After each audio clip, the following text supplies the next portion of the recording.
buenos días a todas y a todos. Un especial saludo del doctor Jorge Luis Trujillo Alfaro, presidente del Consejo Superior de la Judicatura, así como de todos los magistrados y magistradas que integran la corporación, y la doctora Mari Lucero Novoa Moreno, directora de la Escuela Judicial Rodrigo Lara Bonilla. Les damos la bienvenida a esta conferencia titulada Herramientas prácticas para protección del derecho a la libertad de empresa, primera parte. Esta conferencia se desarrolla como parte de la alianza forjada entre la Cámara de Comercio de Bogotá, la Corporación de Excelencia y la Justicia y el Consejo Superior de la Judicatura a través de la Escuela Judicial Rodrigo Lara Bonilla, la cual tiene como objetivo proponer reflexiones críticas, académicas, sobre la libertad de empresa y el acceso a la administración de justicia en Colombia. Todo ello se enmarca dentro del programa de formación que la escuela prepara anualmente en las áreas de Derecho Civil y Comercial. En esta mañana nuestro invitado especial es el doctor Fabio Enrique Pulido, quien desarrollará una conferencia en la que abordará los conceptos de juicio de proporcionalidad y de ponderación como instrumento relevante para resolver casos en los que se presenta una tensión entre diferentes principios constitucionales y la libertad de empresa. En la primera parte, se estudiará la estructura general de la ponderación, precisando las diferencias que existen entre proporcionalidad y razonabilidad. En la segunda parte, se argumentará en favor de la idea de que la proporcionalidad es una herramienta útil para resolver casos en los que se definen sanciones y deberes relacionados con la libertad de empresa. Por último, se estudiarán dos casos en los que el conferencista nos mostrará la forma en la que la Corte Constitucional ha aplicado la libertad de empresa. El doctor Pulido es conjuez del Tribunal Superior del Distrito Judicial de Bogotá, es abogado, doctor en Filosofía del Derecho de la Universidad de Buenos Aires y máster en Derecho Constitucional de la Universidad de Palermo. Actualmente es el director de la Maestría en Derecho Constitucional y el Departamento de Teoría Jurídica de la Universidad de La Sabana. Es miembro del Comité Asesor de la Sociedad Internacional de Derecho Público, ICONS por sus siglas en inglés. Es consultor y asesor de entidades estatales y privadas en áreas de Derecho Público y Constitucional.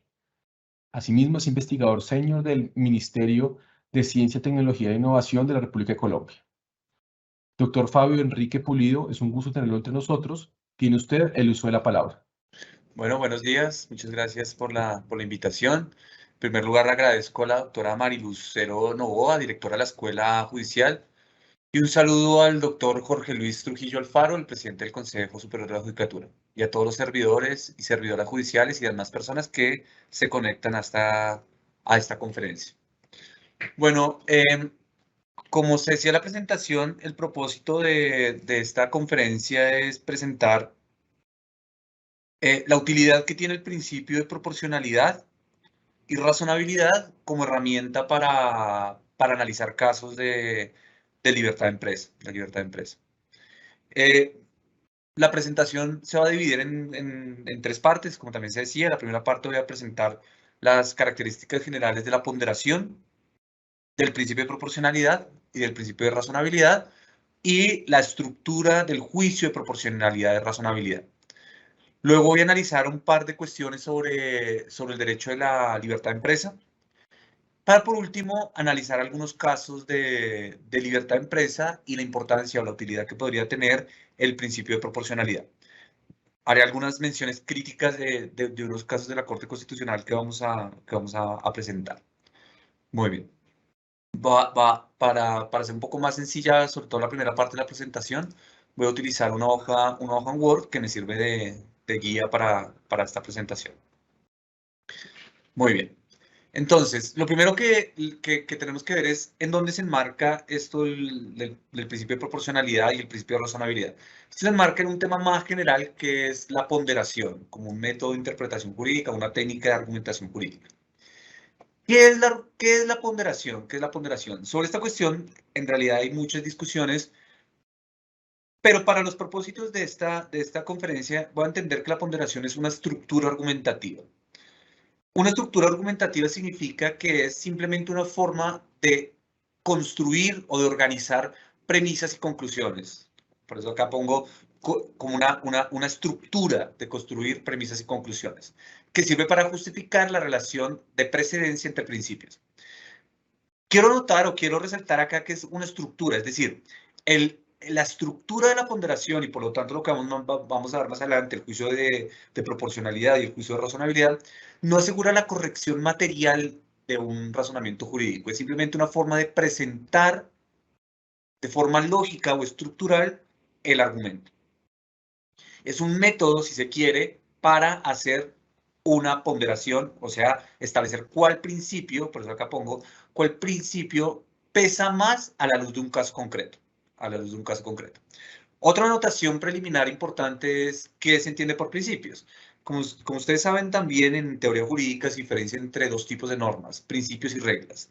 Y los principios tienen una característica, que son razones que indican una forma de actuar, pero que no indican de forma concluyente cómo se debe actuar. Un buen ejemplo es el derecho a la libertad de empresa. La libertad de empresa, evidentemente, es un principio. Veremos aquí más adelante la estructura de lo que me dice la libertad de empresa y van a darse cuenta cómo es un principio. Dice, la actividad económica y la iniciativa privada son libres dentro de los límites del bien común. ¿Qué quiere decir eso? Que la actividad, la libertad de empresa se reconoce como una razón que justifica una serie de acciones, una serie de derechos, pero que no me dice de forma concluyente qué debo hacer o qué debe hacer el Estado, qué derechos tengo yo, qué deberes tiene el Estado y terceros. En ese sentido, cuando los principios entran en conflicto, aparece la ponderación como un método, una estructura argumentativa para resolver estos conflictos. Veamos este ejemplo. ¿Puede el legislador prohibir la promoción de productos de tabaco en los medios de comunicación destinados al público en general sin violar la libertad de empresa? O sea, la libertad de empresa me dice que yo soy libre de desarrollar una actividad económica. Ahora, el Estado, a través de la ley, prohíbe la promoción de productos, la publicidad de productos de tabaco. En este ejemplo hay una tensión entre dos principios. Por un lado, está el principio de la libertad de empresa, que me dice la actividad económica y la iniciativa privada son libres dentro de los límites del bien común. Pero por el otro lado está la salud. Toda persona tiene el deber de procurar el cuidado integral de su salud y de su comunidad. ¿Cuál pesa más? Entonces, este es el propósito de la ponderación, establecer en esta tensión entre el principio 1 y el principio 2, cuál principio para este caso concreto tiene mayor peso y por lo tanto indica una forma de responder el problema jurídico. Otra aclaración o la última aclaración previa. La ponderación no, o las conclusiones de la ponderación no implican que un principio prevalezca de forma absoluta sobre otro. Algunos autores han dicho que la ponderación solo establece una jerarquía móvil, es decir, puede que en este caso la prohibición de los productos de tabaco, prevalezca la salud sobre la libertad de empresa, pero en otro caso, puede que prevalezca la libertad de empresa sobre la salud. Qué sé yo, una ley que prohíba el azúcar, digamos, por decir algo, un ejemplo hipotético. Muy bien. Ahora, ¿cómo es la estructura de la ponderación? Hasta ahora hemos visto que la ponderación es una estructura formal de presentar argumentos cuando hay una tensión entre dos principios, cuyo propósito es establecer el peso concreto de o la relación de prevalencia concreta de un principio sobre otro. Ahora, ¿cuál es la estructura de la ponderación? La estructura de la ponderación se divide en dos elementos. La ley de la ponderación y la fórmula del peso. ¿En qué consiste la ley de la ponderación? La ley de la ponderación se formula de la siguiente manera. Cuanto mayor es el grado de limitación de un principio, tanto mayor tiene que ser la importancia de satisfacción del otro. Es decir, la ley de ponderación lo que me dice es, si yo limito un principio, por ejemplo, en el ejemplo que estamos viendo, limito la libertad de empresa, tengo que argumentar que la importancia de satisfacción del otro, es decir, de la salud, logra, por decirlo de alguna manera, compensar la limitación del principio. Tiene que ser suficientemente importante la satisfacción del derecho a la salud como para que se justifique la limitación a la libertad de empresa. Por eso la ley de ponderación se divide en tres elementos. La determinación del grado de limitación o de satisfacción del principio del caso concreto, en nuestro ejemplo el derecho a la salud, el peso en abstracto de los principios, es decir, en abstracto, no con el caso, sino en la constitución que importa más, la libertad de empresa o el derecho a la salud. Y la seguridad de las afirmaciones empíricas, es decir, los datos de mi argumentación, por ejemplo, que el tabaco hace daño, que la publicidad incide a fumar, que prohibiendo la publicidad voy a mermar el consumo del tabaco. Ese tipo de afirmaciones empíricas, ¿qué certeza tengo yo? Entonces, estos tres pasos o estos tres elementos me dan la ley de la ponderación. Para hacer esa ley de la ponderación, los autores, esto es famoso en el Robert Alex y acá en Colombia lo ha desarrollado el profesor Carlos Bernal, se hace algo que llama la fórmula del peso. ¿Qué es la fórmula del peso? La fórmula del peso es hacer estos tres pasos dividiendo en cada uno de los pasos lo siguiente. En la afectación de los principios para el caso concreto diré hay una afectación leve, hay una afectación media o una afectación intensa. El peso en abstracto. El peso en abstracto es un principio que se afecta o que tiene una importancia leve o baja, una importancia media o una importancia alta. Y la seguridad, voy a decir, estoy seguro de mis afirmaciones empíricas, no estoy seguro, pero es plausible o no es evidentemente falso. Veámoslo con este ejemplo. Los estatutos sociales de una cooperativa de transporte establecen que las personas mayores de 50 años no pueden prestar servicios de transporte intermunicipal. Acá lo que aparece es una tensión entre libertad de empresa, la libertad de empresa de establecer esta condición para prestar el servicio de transporte y el derecho al trabajo, porque una persona de 50 años no podría acceder a prestar el servicio de transporte como consecuencia del estatuto o la regla del estatuto que establece esa prohibición. Muy bien. Para el caso concreto nos tendríamos que preguntar, ¿qué grado de afectación hay al derecho al trabajo? Entonces uno dice, pues el derecho al trabajo podría decir que hay una afectación de 4, o si quieren podríamos poner de 3. Esto es evidentemente muy subjetivo, eso es simplemente una forma, como se le ha dicho, de presentar los argumentos, pero yo tendría que decir, ¿cuánto se ve afectado el derecho al trabajo de este señor que quiere trabajar en la empresa de transporte, pero que por la prohibición del estatuto no puede? Entonces diríamos que hay una afectación de 4. Por el contrario, ¿en qué se ve limitada o en qué se ve favorecida más bien la libertad de empresa al consagrarse esta prohibición? Yo diría que no hay, salvo la pura autonomía, no hay muchas razones para decir que hay una afectación alta, entonces yo diría que hay una afectación más bien media, y entonces le voy a poner 2. En abstracto, ¿qué pesa más, la libertad de empresa o el derecho al trabajo? Aquí yo voy a poner que el derecho al trabajo pesa 4, mientras la libertad de empresa pesa 2. Eso lo podemos discutir más adelante, pero la razón es la siguiente. La razón es que el derecho al trabajo es un derecho social fundamental, mientras que la libertad de empresa no es un derecho fundamental. Por lo tanto, en abstracto, pesa más el trabajo que la libertad de empresa. Tengo que aclarar lo siguiente. En abstracto, todos los derechos fundamentales pesan lo mismo. Es decir, si estuviéramos aquí en un caso de tensión entre dos derechos fundamentales, por ejemplo, la vida y el libre desarrollo de la personalidad, pesarían lo mismo en abstracto. Pero como acá estamos en un caso de conflicto entre un derecho que tiene condición de social fundamental como el derecho al trabajo, mientras que la libertad de empresa no es un derecho fundamental, voy a ponerle mayor peso al trabajo sobre la libertad de empresa. Y la certeza empírica, vamos a decir que están igual, que tenemos el mismo nivel, no tenemos premisas evidentemente falsas. Podríamos ponerle un poco más. Bueno, esto es lo que sería la fórmula del peso, como la fórmula del peso. La fórmula del peso, por lo tanto, es establecer las condiciones que hemos dicho de la ley de la ponderación, es decir, el grado de afectación o satisfacción de los principios. Aquí podría agregar satisfacción. Los principios en el caso concreto, en el ejemplo que estamos poniendo, el derecho al trabajo y el derecho a la libertad de empresa.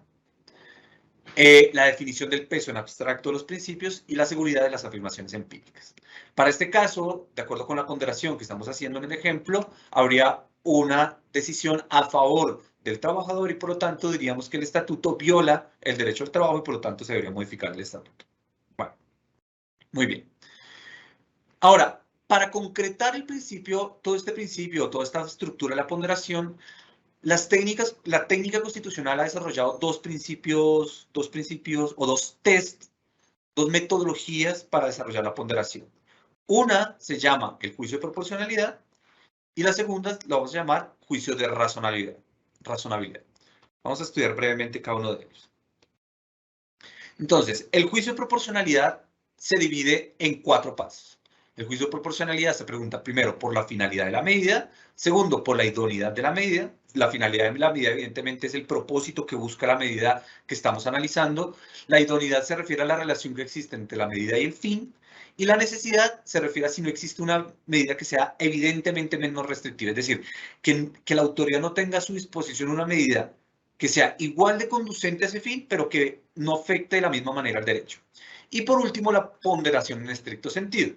¿Y qué es la ponderación en estricto sentido? Lo que acabamos de ver, la ley de la ponderación y la fórmula del peso, es decir, establecer el peso en abstracto de los principios, el peso concreto de los principios y la seguridad de las premisas empíricas.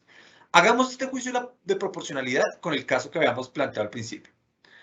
¿Puede el legislador prohibir la promoción de productos de tabaco en los medios de comunicación destinados al público en general sin violar la libertad de empresa?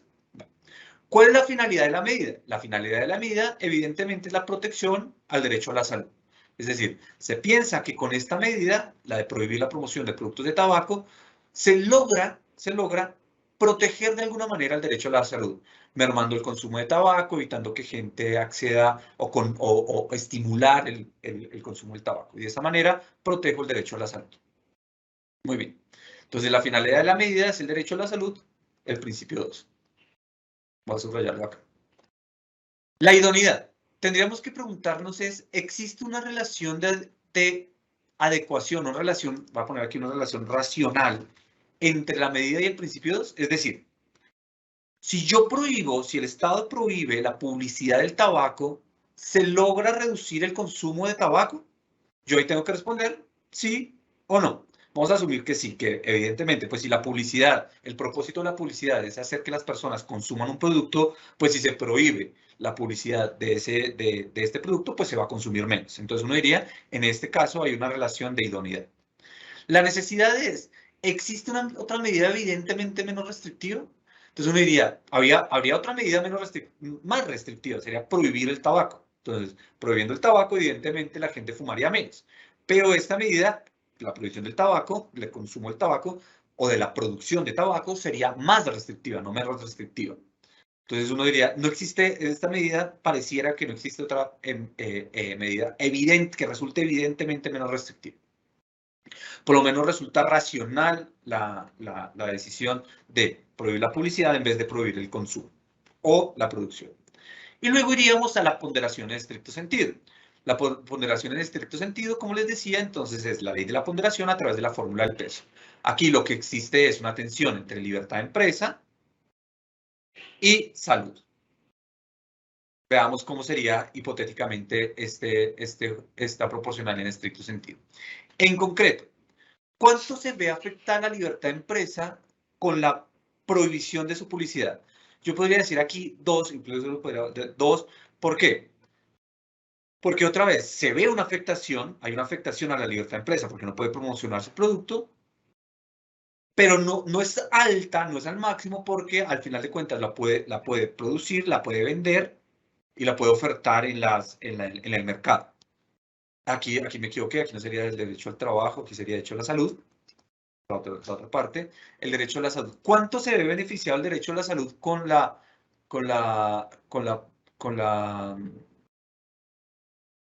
prohibición de la publicidad del tabaco? Cambiémoslo, ¿no? Pues digamos que aquí no, dos. ¿Por qué dos? Porque en efecto, pues si hay un beneficio en la salud en el sentido de que hay gente que va a fumar menos, pero a su vez no asegura tanto una protección al derecho a la salud, porque al final de cuentas la gente va a poder seguir fumando, etc. En abstracto, ¿qué pesa más? Otra vez aquí pasa lo mismo. La libertad de empresa, al no ser un derecho fundamental, tendría un peso en abstracto de 2, mientras que el derecho a la salud, al ser un derecho fundamental, pesaría 4.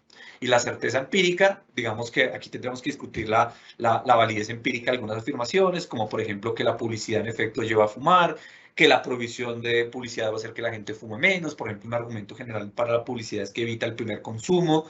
Es decir, el consumidor habitual ya no le va a beneficiar, pero a los que no han consumido por primera vez tabaco los va a generar menos razones para que esta persona fume. Entonces, digamos que estaríamos 1-1. No podría discutir aquí que hay mayor certeza para un lado, mayor certeza para el otro, pero pues para nuestro ejemplo no podemos desarrollar todo esto de la certeza empírica, entonces por eso voy a dejar un empate 1-1. Con este caso, entonces, otra vez estaría viendo adecuadamente limitada la libertad de empresa y, por lo tanto, la limitación de la libertad de empresa sería constitucional, es decir, sería una limitación proporcionada de la libertad de empresa. Y la medida sería constitucional. Estoy haciendo casi como fue el caso de la Corte Constitucional. De hecho, no es necesariamente mi argumento. Yo podría aquí cambiar algunas cosas, pero este fue el argumento que en efecto llevó a la Corte Constitucional a declarar la constitucionalidad de la prohibición de la publicidad en materia de tabaco. Muy bien. Y el otro juicio es el juicio de razonabilidad. El juicio de razonabilidad. El juicio de razonabilidad surge en el derecho, particularmente en el derecho constitucional norteamericano, para analizar el derecho a la igualdad. El derecho a la igualdad está muy asociado al derecho a la igualdad. Y en el juicio de igualdad aparece una definición de test. Es decir, no se van a analizar todos los casos de la misma manera. Va a haber casos que se va a hacer un juicio de razonabilidad más estricto, más riguroso. Va a haber casos en que se va a hacer un juicio de razonabilidad intermedio y va a haber casos en los que se va a hacer un juicio de razonabilidad débil. ¿En qué casos se hace un juicio de razonabilidad estricto? Cuando la medida emplea una categoría sospechosa. ¿Cuáles son las categorías sospechosas? Las categorías sospechosas son las que están en el artículo 13, es decir, aquellas razones o aquellas distinciones que han sido utilizadas tradicionalmente para discriminar a determinados grupos de personas. Sexo, raza, condición, algunos tipos de opiniones filosóficas, bueno, desde el artículo 13. ¿Cuándo se utiliza el test intermedio? Cuando hay medidas de acciones afirmativas de discriminación positiva. Por ejemplo, cuotas de género. ¿Y cuándo se utiliza el test débil? Por regla general o en todos los casos que hay libertad configurativa del legislador. Es decir, excepcionalmente, o en otras palabras, excepcionalmente utilizaremos el test estricto para analizar la igualdad, solo en casos de categorías sospechosas. Utilizaremos el test intermedio para casos de discriminación positiva, por ejemplo, casos de cuota de género, y débil por regla general en el resto de casos o en aquellos casos de libertad configurativa del legislador. Esto se lo digo acá. Es importante para nuestro caso libertad de empresa, porque para la Corte Constitucional la limitación a la libertad de empresa tiene un amplio margen de libertad configurativa, por lo tanto, los juicios de razonabilidad en relación con libertad de empresa para la Corte Constitucional se debe emplear el test débil, salvo que en la limitación a la libertad de empresa se logre establecer que hay una categoría sospechosa. Bueno, muy bien. ¿Y cuál es la diferencia en cada uno de estos tests? Entonces, si estamos en el juicio estricto, el fin tiene que ser imperioso. La adecuación, fíjense que aquí son los mismos pasos del juicio de proporcionalidad. La adecuación tiene que haber una certeza, tiene que haber una seguridad casi del 100% de que con ese medio logro el fin. Y la medida tiene que ser necesaria. Cuando yo utilizo el juicio estricto de proporcionalidad, es muy difícil que pase la medida. Es muy difícil que pase la medida. Voy a poner aquí en este color. Entonces, tendría que encontrar un fin imperioso, tendría que encontrar certeza en la adecuación y necesario. Vamos a poner un ejemplo rápido para que lo veamos. El servicio militar obligatorio. El servicio militar obligatorio es obligatorio solamente para hombres, no para mujeres. Al distinguir entre hombres y mujeres, estoy utilizando una categoría sospechosa. Entonces, tendría que encontrar un fin imperioso. ¿Cuál es el fin imperioso? La protección especial que merece la mujer en nuestra Constitución. La adecuación, evidentemente, al no obligar a las mujeres a prestar servicio militar, pues logro el fin que estoy buscando. O sea, es decir, entiendo que el servicio militar es una carga, que se asumen unos riesgos, por lo tanto, si usted no está obligado, pues logra ese fin. Entonces, por lo tanto, habría certeza. Innecesario. ¿No habría otra medida evidentemente menos restrictiva? Sí, habría otra medida menos restrictiva. Que el servicio militar obligatorio sea solo para los hombres, pero para las mujeres sea optativo o opcional. Y esa sería la medida que resultaría constitucional. Entonces, este es el juicio estricto. Entonces, fíjense que el juicio estricto lo que me hace es establecer un deber constitucional, un fin constitucional imperioso, que haya una seguridad entre la medida y el fin, y que no haya una medida evidentemente menos restrictiva. Muy bien. El juicio intermedio se usa para las acciones afirmativas de discriminación positiva. Entonces, por ejemplo, una cuota de género. La cuota de género, por ejemplo, 30% en las listas para participación política. Es decir, todo partido político debe asegurar que en su lista esté conformada mínimo por un 30% de mujeres. Acá yo lo que tengo que asegurar es que el fin sea importante, es decir, que sea constitucionalmente importante, así no existe un deber estatal de perseguirlo. ¿Cuál sería el fin constitucional de la cuota de género? Asegurar la igualdad entre hombres y mujeres en participación política, sin duda, es un fin importante. La adecuación tiene que ser sustancial, es decir, tiene que haber suficientes razones para pensar que con esa medida logró el fin. Parece que, o hay razones para pensar que con una cuota del 30% logró el fin. Y que no exista que no sea manifiestamente innecesario, es decir, que no sea, que yo no tenga razones para decir, oiga, pero es que usted con eso no está haciendo nada. Al final de cuentas, habría otras medidas menos restrictivas que lograría el mismo fin y no lo está haciendo. El 30% parece no manifiestamente innecesario. Imagínense que fuera un analista del 100%, ahí sí sería manifiestamente innecesario. Yo podría decir, utilizo el 50, el 30, pero aquí el margen de apreciación del legislador lo puedo respetar y entonces el 30% lo hago. Muy bien. Y el juicio de razonabilidad débil solamente analiza las dos primeras partes. Como les decía, se hace por regla general. A ver, ponemos aquí otro color. El fin simplemente tiene que ser permitido, la adecuación tiene que ser potencial y la necesidad no se analiza o simplemente se revisa que haya que no, otra vez, que no aparezca algo que sea completamente obvio que se podría hacer. Voy a poner un ejemplo, o dos ejemplos previos y luego pasamos al que analizar este que es el que quiero que vean. Imagínense un caso de un colegio militar que prohíbe o que establece como deber, como condición para ser parte del colegio militar, medir más de 1,70. Profesor. Un profesor que quiere ser profesor del colegio militar tiene que medir más de 1,70. Bueno, muy bien. ¿Cuál será el fin de la medida? ¿Cuál será el fin de la medida? El fin de la medida es, no sé, qué sé yo, asegurar la autoridad en la educación. No podría decir, bueno, que ese fin es permitido. La Constitución no prohíbe que haya autoridad en la educación militar. Pero ahora, ¿hay alguna relación de adecuación que tiene que ver que usted mide 1,70 a que pueda ser profesor con autoridad? Entonces uno diría, como no hay ninguna relación, ni siquiera potencial entre la medida y el fin,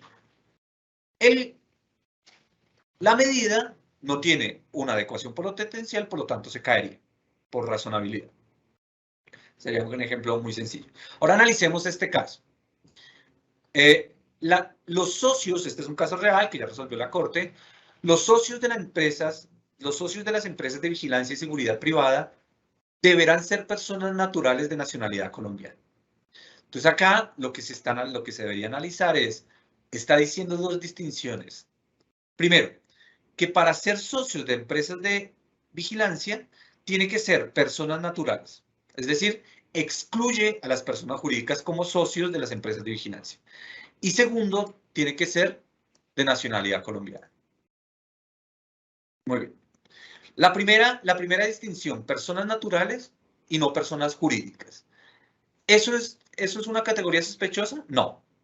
¿Es una acción afirmativa? No. Por lo tanto, el juicio tiene que ser débil. ¿Cuál será el fin de la medida? ¿Cuál será el fin de hacer que las personas naturales, que sean las personas naturales y no las personas jurídicas, las que sean socios? Según la Corte, el fin de esta medida es para lograr hacer un seguimiento personal de los socios de estas empresas que, como ustedes saben, tienen permiso para usar armas y por razones de seguridad nacional, hay razones para pensar que es mejor hacer hacer un seguimiento a las personas naturales y evitar que se escondan detrás de otras empresas. Entonces, para Corte ese fin es permitido. Fíjense que ese mismo fin, si estuviéramos en el imperioso, no pasaría, pero como estamos en el juicio débil, pasa. Ahora, ¿existe una relación potencial? Yo, a través de la prohibición de que sean las personas naturales, perdón, la prohibición de que las personas jurídicas sean socios y solo permitiendo que sean personas naturales, logro ese fin de forma potencial, según la Corte, sí. Yo a través de ese fin, a través de ese medio, logro ese fin. Bueno, con la segunda hay un poco más de discusión, ¿Por qué? Porque si ustedes se dan cuenta, la segunda pareciera que estuviera utilizando una categoría sospechosa. ¿Cuál categoría sospechosa? El origen. Porque está diciendo, pueden ser socios solamente los de nacionalidad colombiana. Y observen una cosa, Si yo utilizo para este caso el juicio estricto, no pasa, no hubiera pasado y tendría que declarar inconstitucional este requisito de nacionalidad colombiana. La Corte Constitucional argumentó que este caso no se tiene que hacer por juicio estricto, o sea, es decir, no hay categoría sospechosa, afirmando que para este contexto, el contexto de socios de empresas, no es una categoría sospechosa la nacionalidad. Sería distinta, por ejemplo, si fuera asignación de derechos, qué sé yo, temas de derecho a salud, derecho al trabajo, ¿qué más podría ser? Libertad personal, debido proceso. Ahí sí habría de pronto una categoría sospechosa, o por ejemplo, si yo distingo entre colombianos y venezolanos, entre colombianos y ecuatorianos. Pero aquí, como no estoy utilizando un sesgo particular, según la Corte, no es una categoría sospechosa. Esto evidentemente es muy discutible, pero estratégicamente, ustedes me entenderían, la Corte también sabía que si concluía que la nacionalidad es una categoría sospechosa, se hubiera caído y parece que no quería. Entonces, con la condición de que la nacionalidad no es una categoría sospechosa, nos pasa lo mismo. El fin es asegurar que haya un seguimiento más personal y más confiable de las personas que son socios.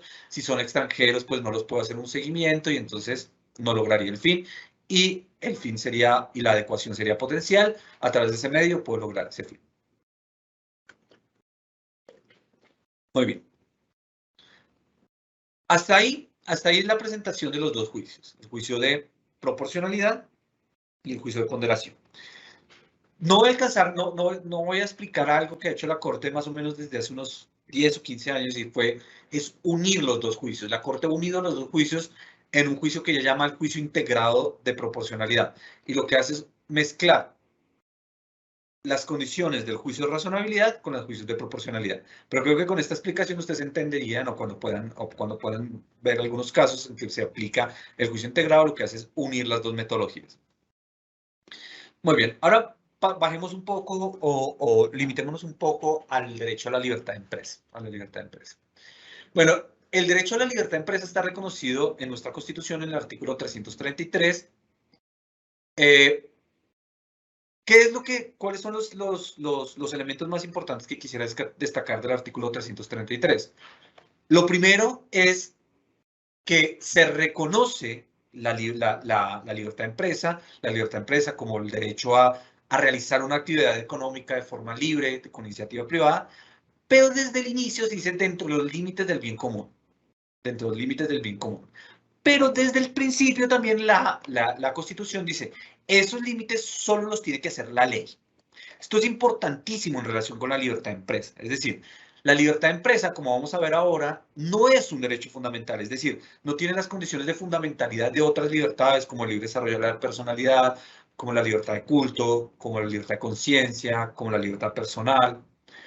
Pero tiene reserva de ley, y eso es importantísimo. ¿Qué quiere decir? Que se pueden hacer limitaciones a la libertad de empresa, pero esas limitaciones tienen que ser a través de una ley de la República. Es decir, las ramas del poder público pueden intervenir la libertad de empresa, pero siempre a la luz de una ley general. Luego, evidentemente, la podría desarrollar la rama ejecutiva, pero tiene que ser siempre a la luz de una ley general. Entonces, aquí la Constitución varias veces habla de la ley delimitará, autorización de la ley, dentro de los límites del bien común, siempre entendiendo que esos límites tienen que ser a la luz de la ley. Estas características de la libertad de empresa son las características, digamos, jurisprudenciales que han sido reconocidas por la Corte Constitucional. ¿Cuáles son esas características? Primero, que es una libertad para afectar o destinar bienes para realizar actividades económicas. Segundo, que es una libertad de desarrollar la iniciativa privada para desarrollar justamente estas actividades económicas. Tercero, que no constituye un derecho fundamental, salvo que yo logre establecer que para el ejercicio de esta libertad de empresa está en conexidad con un derecho fundamental, es decir, el famoso argumento de conexidad. Y cuarto, que estas, las que les decía, es muy importante, las limitaciones a la libertad de empresa solo se pueden hacer a través de ley.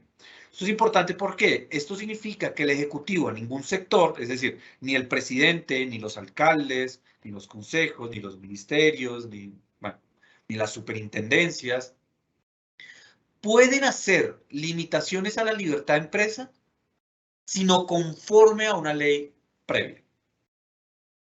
Y en todo caso, la ley tiene las siguientes cargas. Primero, no puede eliminar el contenido esencial del derecho. ¿Cuál es el contenido esencial del derecho? La libertad de competencia, la igualdad, la iniciativa privada, la autonomía, la igualdad entre empresarios, la libertad de crear establecimientos de comercio, el derecho a recibir un beneficio económico. Esto se puede limitar, pero en ningún caso eliminar. Segundo, esto también es importante para analizar las leyes que limitan la libertad de empresa. Las finalidades tienen que ser aquellas que están expresamente señaladas en la Constitución. ¿Cuáles son esas finalidades? Yo las anoté por acá.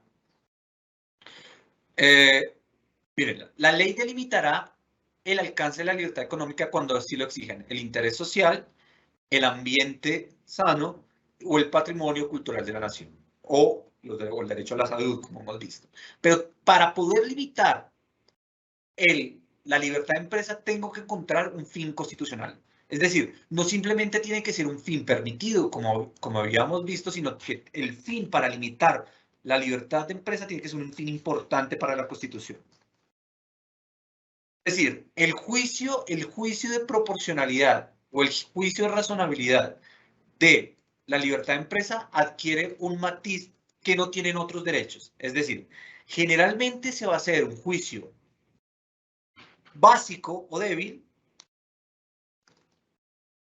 pero el fin no tiene que ser simplemente permitido, sino que tiene que ser importante. Cuando estamos en casos de libertad de empresa, tengo que encontrar un fin importante, no simplemente un fin permitido. Esto, para los que me van siguiendo el argumento, es fundamental porque hace que dé una posibilidad de mayor control a las medidas que limitan la libertad de empresa. Muy bien, vamos a ver algunos casos que desarrollan esto que hemos visto. Este es un caso más o menos reciente en la sentencia C-265 de 2019. Es una ley de reforma tributaria. Se establece lo siguiente. Tarifa general para personas jurídicas. Y se establece la siguiente regla.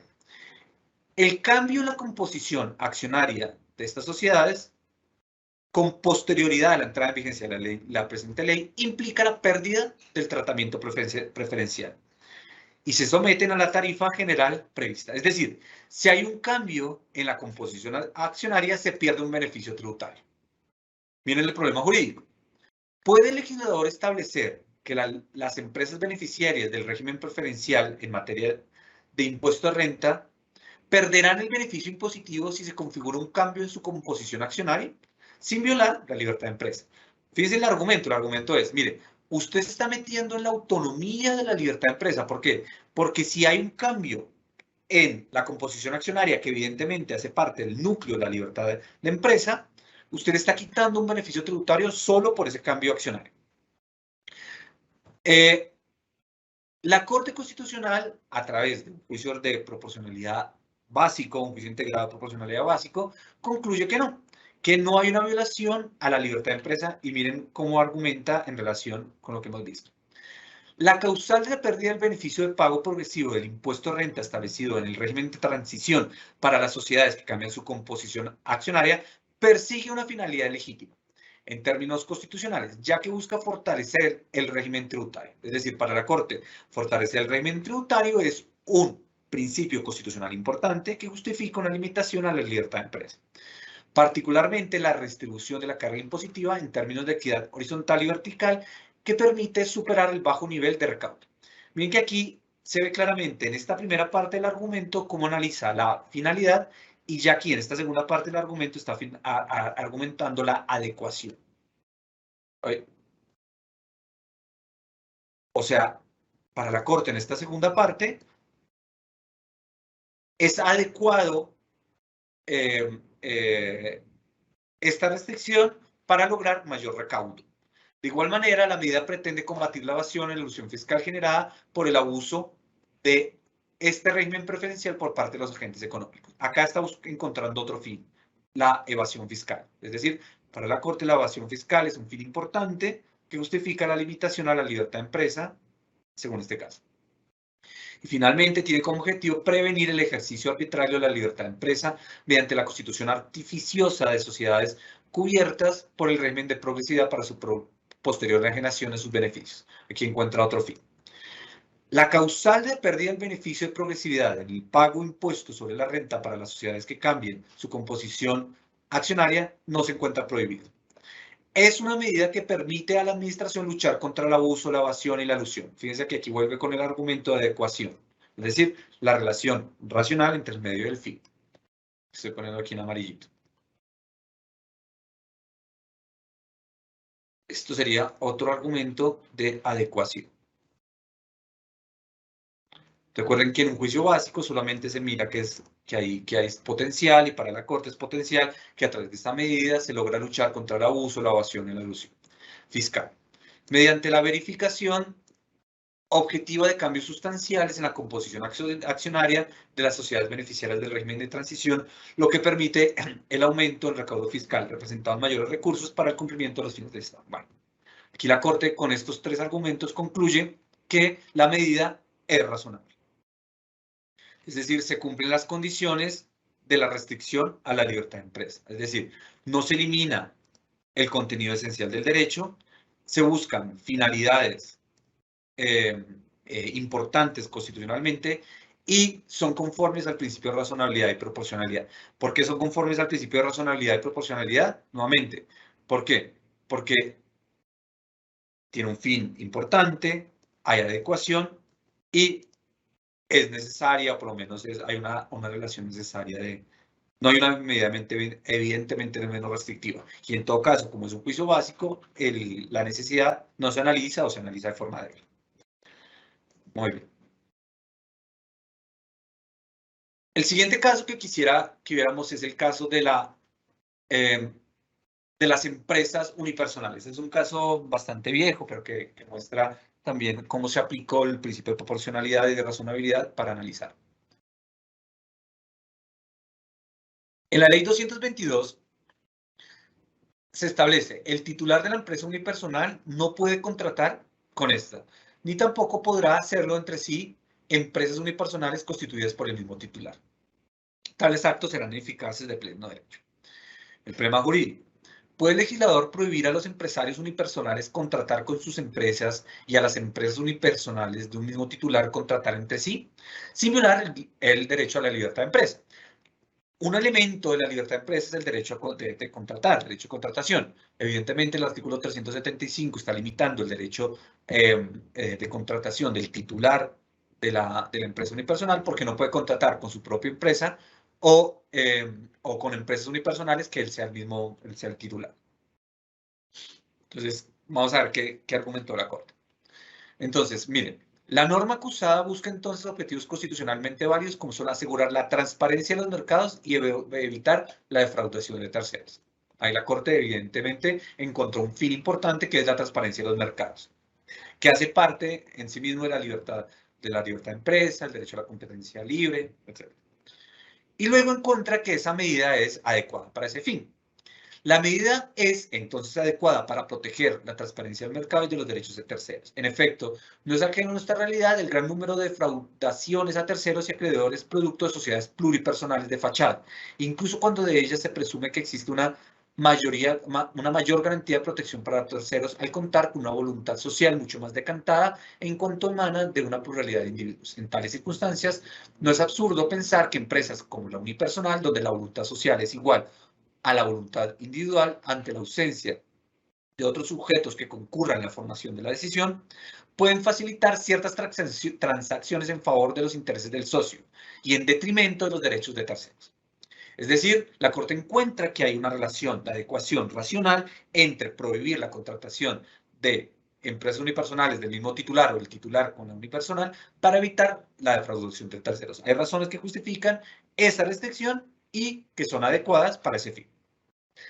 Es que como concluye, la limitación acusada no aparece tampoco como manifiestamente desproporcionada, ni lesiona en modo alguno el núcleo esencial de la libertad de empresa-contratación, porque la actividad económica de la empresa se puede perseguir adelantando en otras condiciones y respecto de otros interlocutores, sin desvirtuar la naturaleza de su gestión en el campo empresarial. Muy bien, entonces fíjense nuevamente, la Corte aquí analiza y mira que se cumplen las condiciones para limitar la libertad de empresa, es decir, vuelvo arriba, hay reserva de ley, es decir, la que hace la limitación es una ley de la República, no se elimina el núcleo esencial del derecho, se limita, eso sí, una parte del núcleo esencial del derecho, que es la libertad de contratar, se encuentran finalidades importantes, aquí la protección de terceros, asegurar un mercado transparente y, según la Corte, encuentra razones para asegurar que la limitación es razonable y proporcionada. ¿Por qué? Otra vez, entonces aquí veríamos, encuentra un fin importante y es adecuado, es potencialmente adecuado para ese fin. Muy bien. Vamos al tercer caso. Quisiera presentar.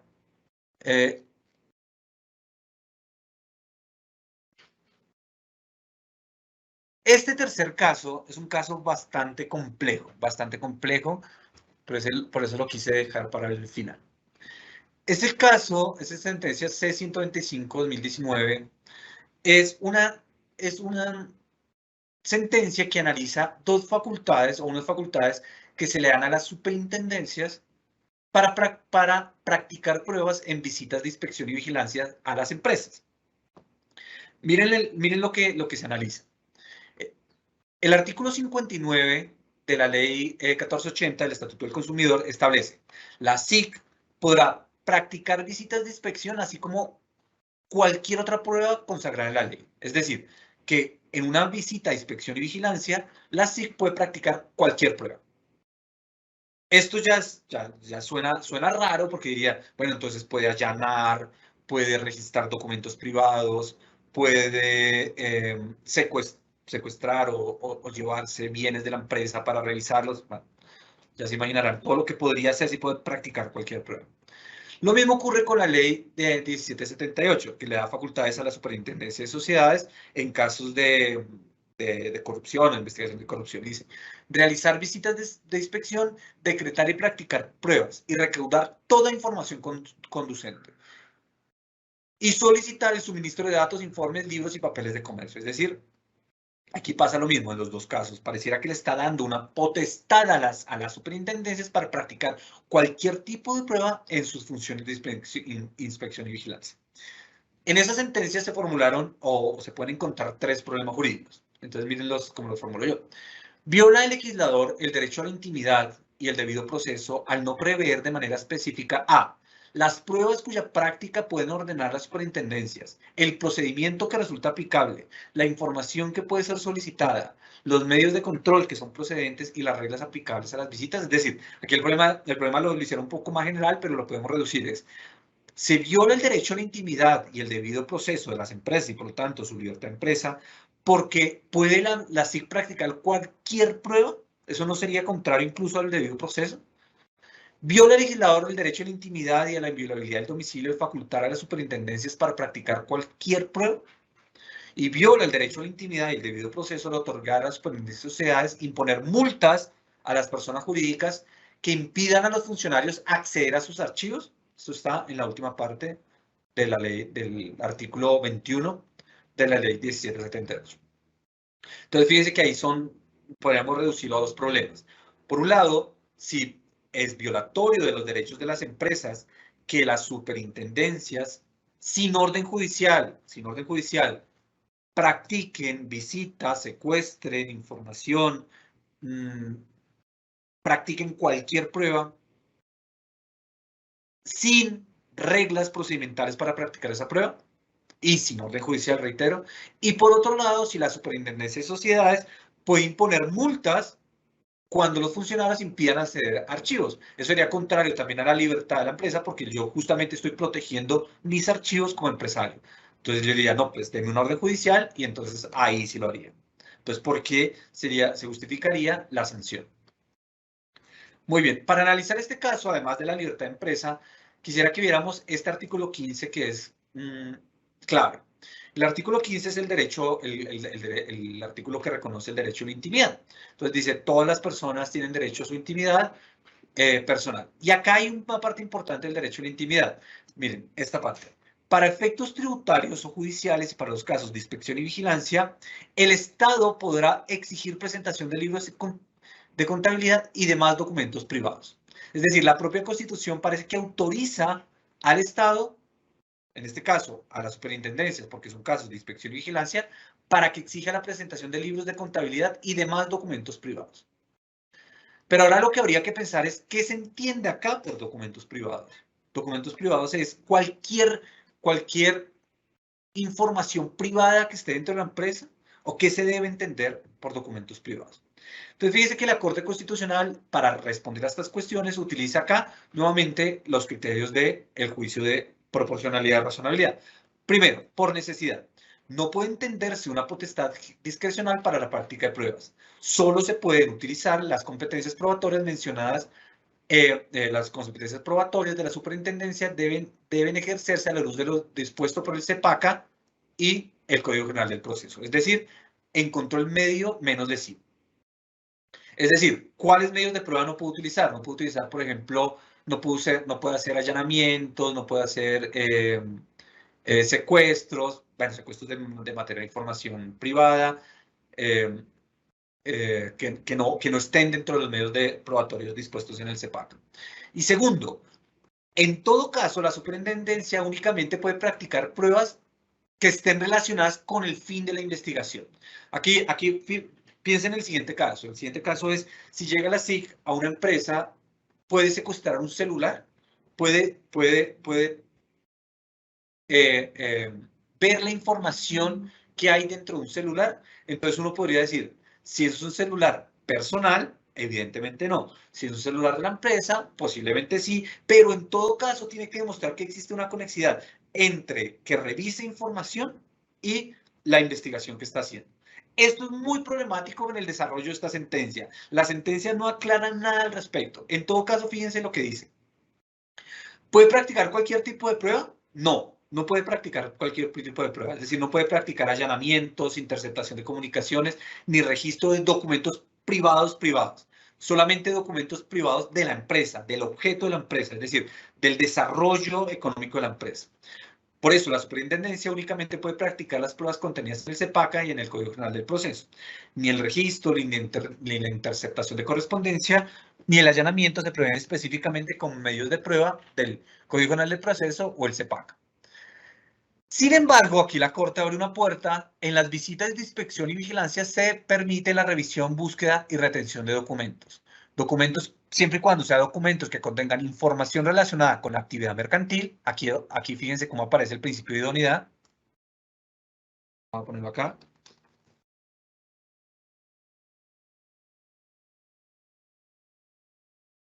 Es decir, en estas pruebas se tiene que respetar, o para recaudo de esas pruebas, tiene que utilizar o sirve mucho el principio de proporcionalidad para lograr que la superintendencia no termina usando derechos o de su potestad. La actividad de la compañía en procesos económicos, aquí también es claramente una aplicación del principio de idoneidad.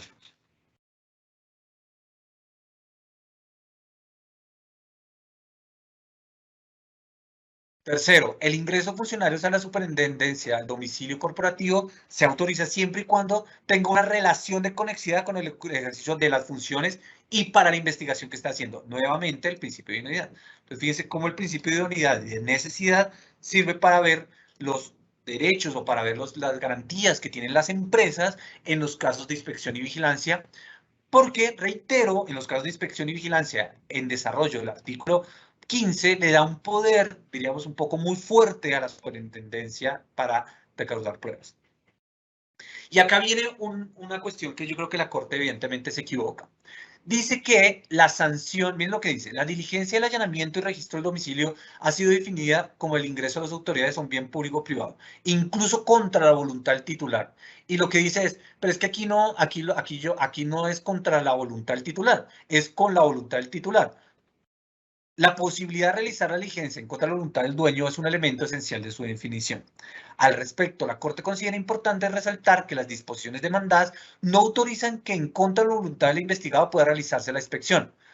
Como se dejó dicho, el investigado puede negarse, puede negarse, pero lo sanciona. Es decir, la Corte utiliza un argumento aquí que sí es completamente equivocado.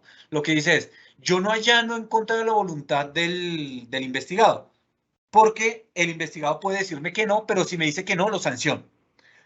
Claramente se equivoca y aquí el juicio de proporcionalidad evidentemente está equivocado porque no es cierto que el allanamiento o que la sanción que la sanción sea simplemente una parte de la voluntad del investigado. Casi que la Corte entiende que la sanción en este caso es como una tarifa que paga la empresa para que no le allanen la empresa.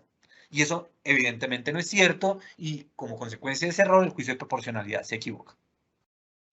Bueno, por alguna recomendación que me han dicho de la organización de esta conferencia, creo que voy a bajar estos 5 minuticos para eventuales preguntas. Creo que ya me pasé, si no estoy mal. Profesor, muchas gracias, ¿no? Perfecto. Un tema integralmente abordado, le agradecemos mucho. En efecto, aquí en el chat han surgido preguntas que pues, me interesa transmitirle. La primera tiene que ver, digamos, con la jurisprudencia reciente de la Corte Constitucional. Reciente es un decir, desde el año 2004, mucho más fuerte 2011, 2012. Disolvió la distinción entre derechos individuales fundamentales de libertad, digamos, y los derechos prestacionales o cuyo contenido esencial es la prestación. La T025, un caso muy famoso, Río Pepitas T235 del 11, la T426 del 12. La distinción entre derechos de primera y segunda generación se disolvió.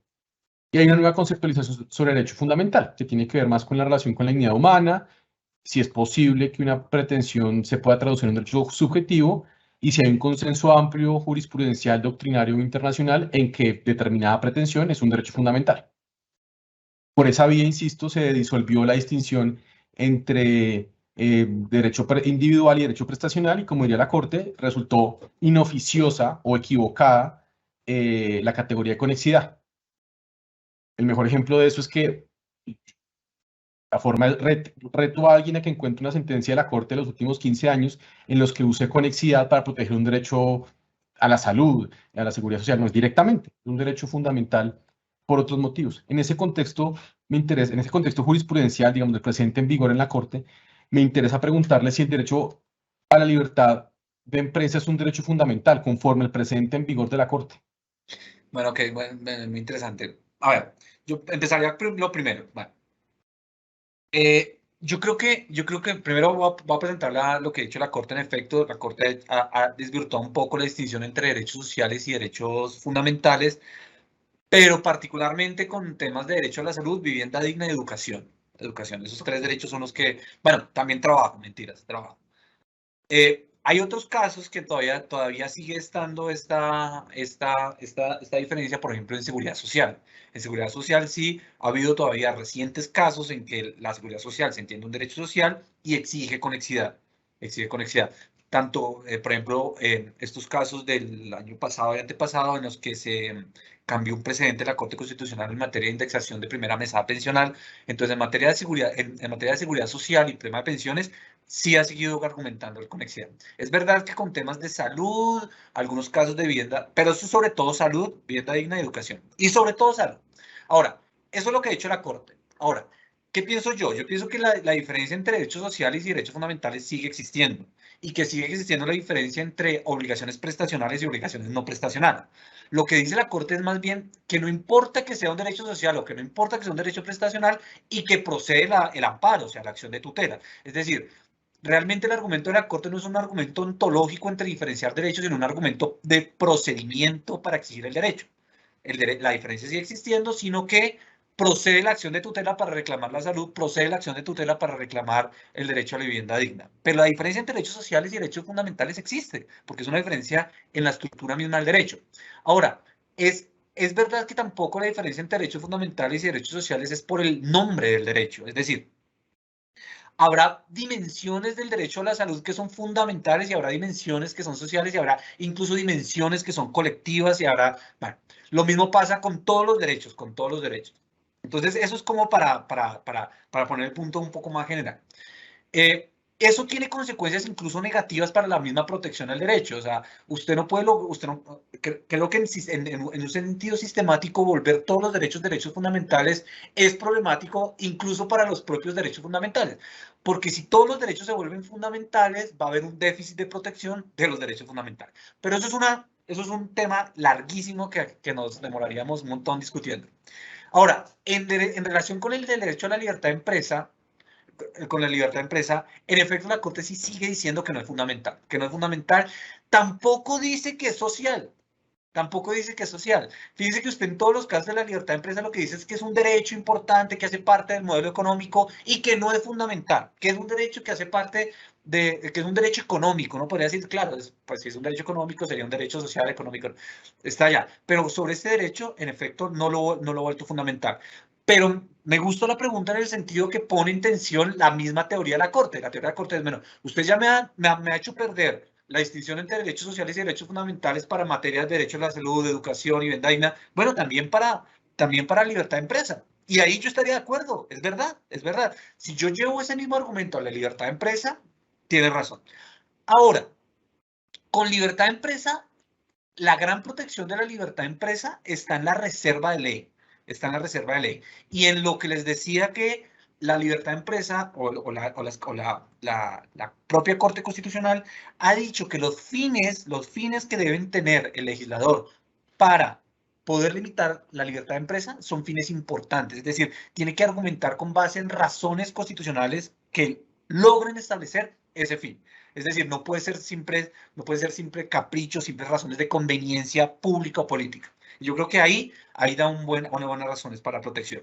Ahora, la que más me preocupa es más bien la última sentencia. Yo no quise desarrollarla mucho, pero esta sentencia de la SIC, lo de la sentencia de las facultades de inspección y vigilancia de la SIC y la superintendencia de sociedades, dejó abierta muchas puertas en esas facultades de inspección y vigilancia. Esa distinción entre documentos privados del empresario y documentos del empresario, eso tiene muchos problemas. En esa sentencia dijo la Corte que cuando hay allanamientos al domicilio de la empresa, eso no es allanamiento, porque el domicilio es solo de las personas. Esas cosas, ahí sí hay, esa sentencia la quise poner simplemente muy general, pero yo les recomiendo que la miren al que esté muy interesado con estos temas. Pero, bueno. Muchas gracias. Aclara puntos pues de la audiencia y míos también. Quisiera hacer otra pregunta también que surge aquí del chat, que tiene que ver con casos de sede de tutela o que ya ha proferido la Corte en sede de control concreto, en los que se puede ejemplificar otros derechos con los que habitualmente entra en tensión la libertad de empresa. Claro, el ejemplo, yo alcancé a mencionar uno, el de la, no sé si lo vieron, el del estatuto social de una cooperativa de trabajo que prohibía al trabajador, a trabajadores mayores de 50 años prestar el servicio de transporte. Eso es una tutela. Eso fue una tutela. En tutela generalmente la tensión está en derecho al trabajo, libertad personal contra libertad de empresa. Otros ejemplos famosos son, se me olvidó el nombre, el derecho a admisión, los establecimientos de comercio que utilizan el derecho a admisión y entonces, por ejemplo, por razones de vestimenta, incluso derecho a admisión por razones de raza, que fue un caso famoso, el de un derecho a admisión a unas personas porque eran de raza negra, evidentemente eso es inconstitucional.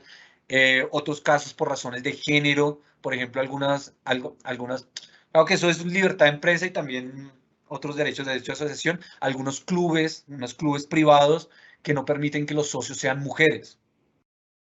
Eso también ahí hay una razón de igualdad y libertad de empresa.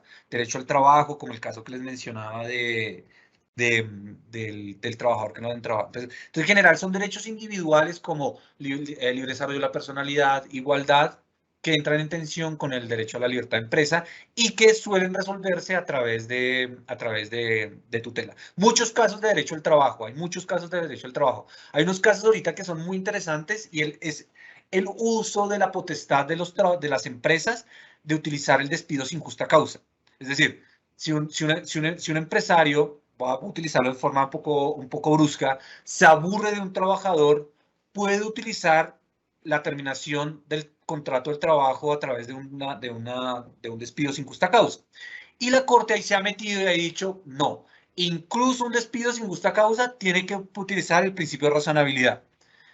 Es decir, tiene que haber una razonabilidad incluso en el despido sin justa causa. Eso tiene muchas críticas porque entonces implicaría que no es sin justa causa, que genera una especie de fueros en algunas cuestiones, pero también me demoraría un poco en desarrollar eso, pero ese es otro tema interesante, el despido sin justa causa y libertad del empresario. Profesor, la última pregunta para aprovechar y sacar el mayor jugo a su sapiencia, doctor. Digamos que en temas, en la jurisprudencia de la Corte uno encuentra que también hay casos polémicos, llamativos, que terminan teniendo mucho foco de la prensa, los que tienen que ver con grandes ramas de la economía, con minería, con afectación al ambiente, en los que en efecto pues, actores económicos argumentan, obviamente de manera legítima, la protección a su derecho reconocido en la Constitución, sin entrar en definir si es o no fundamental, a la libertad de empresa. En estos casos en los que están en juego asuntos ambientales, étnicos, por ejemplo, protección de ecosistemas estratégicos, Sí. páramos, ríos, si nos puede alumbrar atisbar algunas pinceladas sobre las condiciones generales para limitar el derecho a la libertad de empresa en ese tipo de casos tan delicados. Complejos. Bueno, en efecto, eso sería otro ejemplo de muchos casos que han surgido últimamente que tienen que ver con libertad de empresa. Los casos de protección de páramos, de ecosistemas, y han sido tutelas, en efecto, la pregunta pasada, han sido tutelas que han llegado a la Corte para hacer. A ver, yo creo que ahí el tema más importante y en donde el juicio de proporcionalidad puede funcionar muy bien es en la certeza empírica. ¿Qué es lo que suele ocurrir? ¿Qué es lo que suele ocurrir en estos casos? Estos casos tienen a ver, voy a dividirlo en términos, si quieren, filosóficos, dos dimensiones del lenguaje. Un lenguaje normativo, un lenguaje valorativo, en el que se utiliza mucho lenguaje acerca de la importancia del medio ambiente, de los tratados internacionales, de la Constitución, de los valores ancestrales, todo ese lenguaje normativo, constitucional, internacional y moral. Pero eso se tiene que decantar también con un lenguaje empírico y un lenguaje de evidencias. Es decir, todos estos casos tienen una buena parte de discusiones de pruebas, de evidencias, de daños. Cuando usted llega a esos casos, los juicios de proporcionalidad se quedan en la primera parte. Se quedan en la parte de, es que la importancia, no estoy diciendo, no lo estoy haciendo ni siquiera, estoy diciendo que obviamente es importante. La importancia del medio ambiente, la importancia de los valores ancestrales de nuestras comunidades. Obviamente todo eso es importante, pero cuando usted contrasta esa parte con el análisis de los datos empíricos, el análisis de los datos empíricos es malísima, malísima. Entonces, la protección a la empresa tiene que girar en torno a apuntarle a eso, a que en los casos en los cuales se litiga casos de medio ambiente, casos de daños ambientales, casos a los daños patrimoniales, no nos quedemos en discurso moral y evaluativo, sino que se evalúe con el mismo rigor y con mayor rigor los datos empíricos. Los datos empíricos en efecto de daños, de las pruebas, que las pruebas se corroboren. Generalmente ese es el problema de las tutelas. El problema de las tutelas es que no sabemos el rigor probatorio con el que se hace porque no hay cargas probatorias. Si ustedes se dan cuenta, cuando llegan los casos de la Corte Constitucional, generalmente las discusiones probatorias son malísimas, Uno no sabe en efecto qué se probó y qué no se probó. Generalmente los dichos de una de las partes se entienden por probado y no se hacen debidamente las pruebas. Entonces yo diría que en esos casos, para evitar esa desproporción que hay entre el lenguaje normativo sobre el lenguaje o sobre el discurso empírico, la protección de la empresa debería enfatizar en que esos casos sean más rigurosos en el análisis de los datos empíricos. Porque lo contrario va a dejar de perder. Profesor, muchas gracias. Nuestro agradecimiento especial al profesor Fabio Enrique Pulido por su generosidad, quien con su trayectoria pues sólida y rigurosa nos ha ilustrado sobre la proporcionalidad en estricto sentido, la dignidad de las medidas, la finalidad en relación con las tensiones constitucionales pues, que se presentan en los casos en los que está en juego la libertad de empresa, aspectos que por supuesto nos ayudan a entender estos factores y la relevancia al interior de los procesos pues, civiles y comerciales, pero pues protagónicamente constitucionales. A todos los servidores y servidores judiciales y a todas las personas que actúan en el sector de la justicia que se conectaron a esta conferencia virtual. Nos despedimos. Muchas gracias al profesor Pulido nuevamente, a toda la audiencia. Un saludo muy grande. Hasta luego.